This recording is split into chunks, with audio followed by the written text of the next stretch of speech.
여러분 안녕하십니까? 오늘은 십자가와 방주라는 제목으로 말씀을 드리도록 하겠습니다. 창세기 6장 3절에 보면은 여호와께서 가라사대 나의 신이 영원히 사람과 함께 하지 아니하리니 이는 그들이 육체가 되니라, 이렇게 말씀하고 있습니다. 육체가 되었다, 이 말이 굉장히 중요한 말입니다. 육체가 되었다라는 말은 하나님의 영이 떠나갔다, 영원히 떠나갔다, 이런 말입니다. 육체가 되었다, 하나님의 영이 영원히 떠나갔다. 그러면은 성경에서 나오는 창조는 두 가지가 있다고 했습니다. 하나는 옛 창조, 흙으로 조성된 창조, 인간 창조가 있고, 또 하나는 십자가에 의한 십자가 창조가 있습니다. 그런데 여기 이제 창세기에 나오는 것은 최초의 창조죠. 하나님께서 흙으로 사람을 만드시고 거기 코에 숨을 불어넣어서 생명, 산혼이 되었다. 그리고 첫 창조와 옛 창조라고 흔히 말하죠. 그 창세기에서 말하는 창조와 그 십자가 창조의 그 근본적인 차이가 뭐냐라고 하는 거예요. 이것을 알아야 되는데, 첫 번째 창조는 그 하나님의 숨, 하나님의 영, 이것이 떠나면 그 육체가 되는 존재였습니다. 육체가 되는 존재. 육체라고 하는 것은 하나님의 영이 떠나는 거예요. 그러면 영이 떠나면 어떻게 되느냐? 구조적으로 창세기 1장 2절에 땅이 혼돈하고 공허하며 흑암이 깊은 위에 있다고 그랬어요. 그러니까 인간은 구조적으로, 제가 말하는 인간은 첫 번째 인간을 얘기하는 겁니다. 그 인간은 구조적으로 혼돈하고 공허하며 흑암이 깊은 위에 있는, 공허와 혼돈과 암흑의 존재가 될 수밖에 없다는 거죠. 하나님의 영이 함께하고 그 하나님의 영의 인도하심을 받지 못할 때 필연적으로 사람들은 혼돈과 공허와 암흑 속에 빠지게 된다고 합니다. 그래서 성경은 사실은 그러한 것이 계속 반복되는 이야기가 계속 반복됩니다. 하나님이 처음에 아담을 만들었고 선악과를 따먹어서 그 영이 떠났습니다. 그래서 그 아들 가인이 아벨을 죽이고 새로운 대책으로 셋을 생산하도록 새로운 그 자손, 새로운 인간을 만들려고 했습니다. 근데 이것도 역시 근본적으로는 그 혼돈과 공허와 암흑의 가능성, 항상 그 하나님의 영이 없을 때는 그 혼돈과 공허와 암흑 속에 빠질 수밖에 없는 존재였다는 거죠. 그 셋 계열의 인간들도. 그래서 이 셋 계열의 인간들이 창세기 6장에 그 하나님의 아들들이 자기가 원하는 대로, 끌리는 대로 사람의 딸들을 취해서 살다 보니까 하나님께 보시기에 악한 그러한 존재가 돼가지고 6장 3절에서 육체가 되었다, 이렇게 말합니다. 다시 새롭게 시작하지 않으면 안 되게 됐던 거예요. 그래서 이제 셋의 자손도 다 망하게 되니까 하나님께서 홍수로 다 쓸어버리고 노아 가족을 통해서 새로운 인류를 또 만들겠다. 이렇게 했던 겁니다. 근데 그 노아 가족도 결국 그 창세기 11장에 보면은 그 바벨탑 사건을 통해서 결국 또 바벨탑이 무너지고 각지에 다 흩어지면서 또 육체가 되는 그러한 생활을 하게 된 거죠. 그래서 한참 있다가 이제 창세기 12장에는 아브라함을 또 부르는 거죠. 그때 아브라함은 정말 무슨 의인도 아니고 그 우상 숭배, 하나님을 모르는, 여호와 하나님을 모르는 그러한 지역에서 메소포타미아 지역에서 살았었죠. 근데 일방적으로 불러가지고 그 하나님의 백성, 새로운 인간을 창조하려고 했단 말이죠. 근데 그 아브라함의 후손들, 몇백 년 걸려서 그 야곱이 나오고 그 이스라엘이라고 하는 민족이 만들어졌지만 결국 율법에 빠지고 타락을 해서 예수가 오지 않을 수 없었다. 이런 얘기예요. 그러니까 예수님이 오시기 전에는 그 옛 창조, 창세기 때의 옛 창조 안에서 새로워지려고 하는 그런 움직임들이 계속 있었는데 결국 육체가 되었다. 이걸로 끝나는 거예요. 이걸로 끝나. 그래서 예수님이 오셔서 창조한 존재를 가르쳐서 새 창조다. 이렇게 얘기하는 겁니다. 십자가 창조다. 이렇게 이야기하는 거예요. 그러니까 예수 안에 있지 않는 존재들은 전부 다 육체가 되었다 하는 거기에서 벗어나지 못하는 거예요. 자, 근데 중요한 거는 과연 그러면 예수님이 오신 이후에 그 육체가 되었다 그게 아니고 십자가에 의해서 탄생한 새 존재, 새 인류, 새 존재 그런 사람들이 과연 얼마나 있겠느냐. 이것이 우리의 문제를 제기하는, 오늘 강의에서 문제를 제기하는 것입니다. 제가 정확하게 판단을 할 수는 없지만 그 구약에서 반복되었던 다 쓸어버리고 하나님께서 그루터기를 남겨서 새로 시작하는 그러한 방식이 예수님 이후에도 계속되고 있다. 이렇게 말씀드릴 수가 있어요. 그러니까 유대교가 망하고 그 다음에 예수 그리스도교, 천주교 탄생했지만 거기에 소속된 사람들이 전부 다 새로운 인류고 새 창조고 십자가 창조냐 했을 때 지금 오늘날에 와서 봤을 때 아무도 그것을 장담할 수 없는 시대가 되었다. 이렇게 말할 수가 있어요. 아무도 장담할 수가 없어요. 구약에 있는 사람보다 우리 신약시대의 기독교인들이, 천주교인들이 훨씬 뛰어난 영성과 생활 방식을 보여주고 있느냐?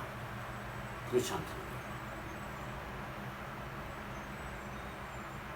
천주교에서 타락을 해서 개신교가 나왔지만 또 개신교도 수없이 많은 분열을 거치면서 오늘날에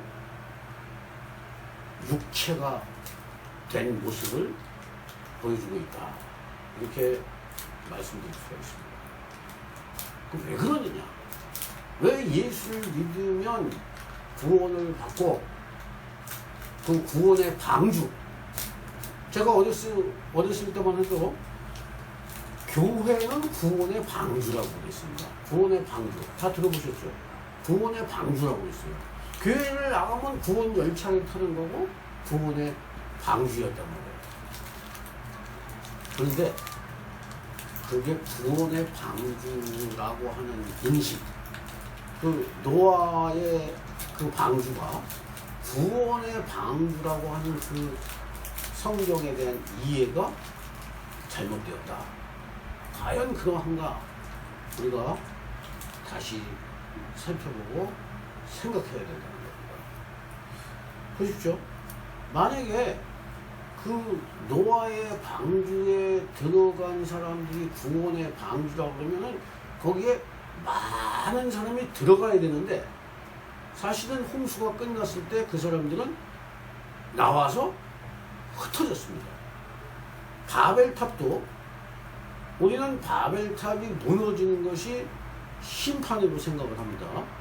그런데 하나님은 그 바벨탑을 무너뜨리고 흩어지게 함으로써 오히려 하나님의 구원의 역사를 이루어간다고 하는 거예요. 십자가도 마찬가지죠. 그렇다면은 이 교회라고 하는 것이 구원의 방주, 그래서 이렇게 그 안에 이렇게 다 모으고 들어가게 하는 것이 목적이냐? 아니면 거기서 일정 기간 동안 쫙 이렇게 숙성이 된 생명이 모두 익어서 숙성이 돼서 밖으로 내보내는 거. 내보내는 게 궁극적인 목적이냐? 이것을 우리가 잘 생각해야 된다는 거예요. 그런데 그동안에 모든 교회, 구원의 방주다. 그래서 교회로 많이 모아드렸는데 그것이 아니었다라고 하는 거예요. 이 교회 방주에는 어떤 방주가 되어야 되느냐? 내보내는 방주가 되어야 된다는 거예요. 내보내는 것이 궁극적 마지막 목적이 돼서 그 세상에 가서 그 본래 생명을, 하나님의 생명을 표현하고 하나님의 생명을 나타내는, 최초의 땅에 충만하라, 번성하라, 생육하라, 이러한 목적을 달성했어야 한다고 하는 거예요. 이것이 생육하고 번성하고 또 이 멀리 퍼져나가는 그러한 생명은 이러한 육체적인 그러한 생명, 이 목숨에만 해당되는 것이 아니라 이 영적인 생명에도 똑같이 신약 시대에 와서도 똑같이 적용이 돼야 한다고 하는 겁니다. 그러므로 신약 시대에 와서 안디옥 교회가, 예루살렘에 이렇게 모여있던 교회가 강제로 흩어져 깨지고 흩어진다고, 하나님의 조치에 의해서. 그러면서 이 이방의 전도 구원 사건이 일어나는데, 이게 이제 성경에 나와 있지 않는 그 이후의 교회의 역사도 보면은 이렇게 내보내는 그러한 생명의 운동이 아니고 자꾸 끌어들이는 그러한 모이는 교회, 여기에 초점을 맞추다 보니까 결국 그것이 어떤 현상으로 나타나느냐? 이 세상의 풍조를 이기지 못하고 이 자본주의의 논리에 함께 따라가고, 즉 영적, 정신적 잉여 쾌락을 추구하고 그 영적인 상품을 파는 그러한 행태가 되어 있지 않는가, 이렇게 의문을 해볼 수가 있습니다. 그 왜 그러느냐, 그 근본적인 이유가 뭐냐라고 하는 거, 이 아까 얘기한 대로 첫 번째는 그 구원의 방주라고 하는 그 이해가 잘못됐다. 구원의 방주가 아니라 내보내는 방주. 그래서 이 방주 안에서는 뭐 하는 거다? 그 내보낼 수 있는 충분한 그 생명이 무르익고 그 성장하는 기간, 그것이 교회의 생활이고 때가 되면 내보내야 되는데 한번 교회에 들어오면 어떻게든지 못 나가게 하고 그 교회의 종속이 되게 만들었다는 거예요. 근데 그것이 본래 목적이 아니었다 이거죠. 노아 왕조를 보면 거기서 다 나왔잖아요. 거기 있질 않았단 말이에요. 나왔어요. 바벨탑도 마찬가지로 다 터졌단 말이죠. 그런데 그러한 영적으로 강한 생명, 나가서 사역을 할 수 있는 그러한 생명력 있는 예수 생명의 그 내공, 그것이 왜 양육되지 않고 길러지지 못했는가 라고 하는 것입니다. 오늘날에 그 이단의 도전이 많은데 사실 신천지나 하나님의 교회나 그런 교회, 이단적인 교회들이 그 극성을 피고 이 기존의 교회에서 사람들을 유인하는 가장 큰 이유는 두 가지입니다.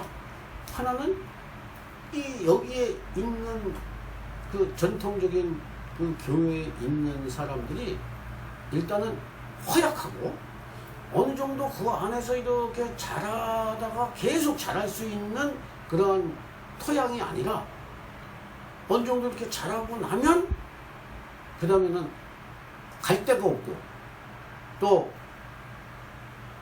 쉽게 얘기해서 그 안에서는 영적인 만족을 계속 누리지 못하는, 그리고 자기의 사역을 발견하지 못하는 그러한 그 구조 속에 놓여 있다는 거예요. 그래서 결국 깨달은 목회자들은 특히 그 어디 분당에 있는 이 무슨 수호 목사, 그분들은 너무 많이 사람들이 모이니까 좀 나오지 말아라, 좀 딴 데 좀 가라, 오히려 이렇게 많이 모이는 게 우리 교회의 위기다, 이렇게까지 이야기를 한다고 합니다. 이것은 아까 말씀드린 대로 시대적인 특징이기도 한데 그 정신적이고 영적인 그 잉여 쾌락을 즐기는 그러한 사람들이 영적 소비자, 영적 상품에 대한 소비자로서만 남아있지, 그 영적인 의미를 생산하고 그것을 공급하는 그런 공급자의 위치로 바꿔주는데 큰 구조적 장애가 있다고 하는 거예요. 그 장애가 있어. 그래서 그것을 깨닫기에는 너무 늦었다고 하는 거예요. 이 기독교회가 너무 늦었어요. 그래서 뭐를 잘못했느냐 하는 것을 아까 얘기한 대로 첫 번째는 그 교회는 흩어지는 교회가 근본적으로 더 본질적이다. 모이는 교회는 1차적인 거고 더 본질적인 건 흩어지는 교회다 라고 하는 거. 그 생활 속에서 복음이 표현되고 하나님의 생명이 표현되고 나타내는 거, 그것이 되지 않았다는 거예요.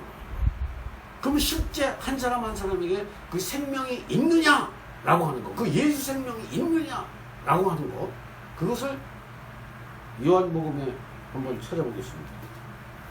요한복음 그 6장인가요? 51절 찾아서 한번 읽어보겠습니다. 50절, 51절.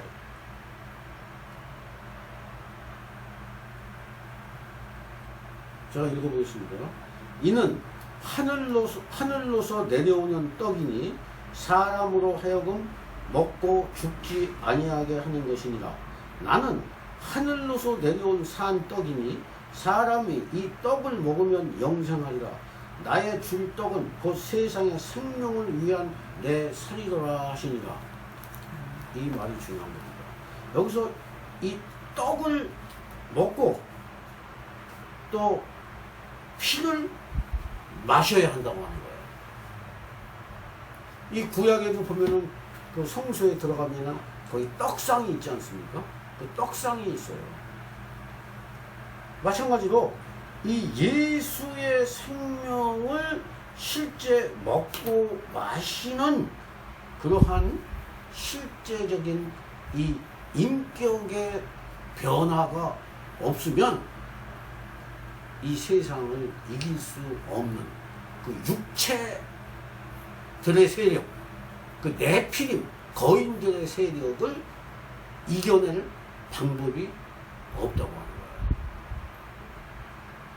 거예요. 우리가 오늘부터라도 이 육체의 세력, 이 세상을 이기는 길이 뭔가, 이 세상을 등지고 온전케 하시는 십자가 예수를 바라보고, 정말 이 세상에서 수고하고 짐진 자들, 또 이 세상에서 수고하고 짐진 자들 뿐만 아니라 이 종교적인, 율법적인, 유대교와 같은 그러한 종교적인 수고와 그러한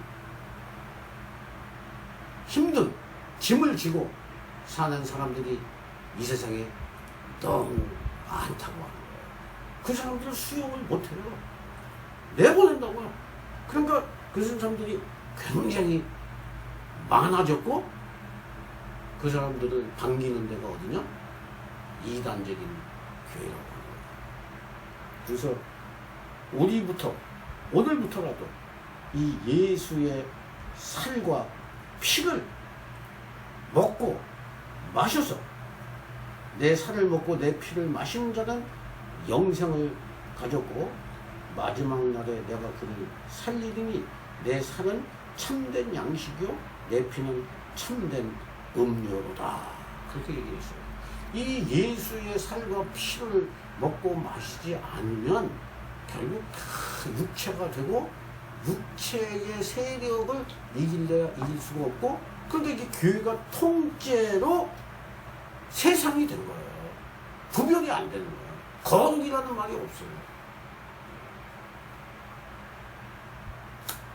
사실 큰 교회는 새로운 시작을 할 수가 없습니다. 오히려 이렇게 몇몇이서 모인 곳이 가능성 차원에서, 십자가 창조의 가능성 차원에서 볼 때는 훨씬 더 희망적이다, 이렇게 말씀드릴 수가 있습니다. 오늘부터라도 저와 여러분이 이 예수의 피, 살을 먹고 십자가의 예수를 매일 매 순간 바라보고, 그 예수님이 주시는 멍에, 가볍다고 하는 그 멍에, 겸손과 온유의 멍에를 배우고 익혀서 이 세상에서 충분히 마음의 안식을 누리면서 하나님의 사역을 감당하는 그런 주인공이 되시기를 예수님 이름으로 간절히 기도합니다. 아멘.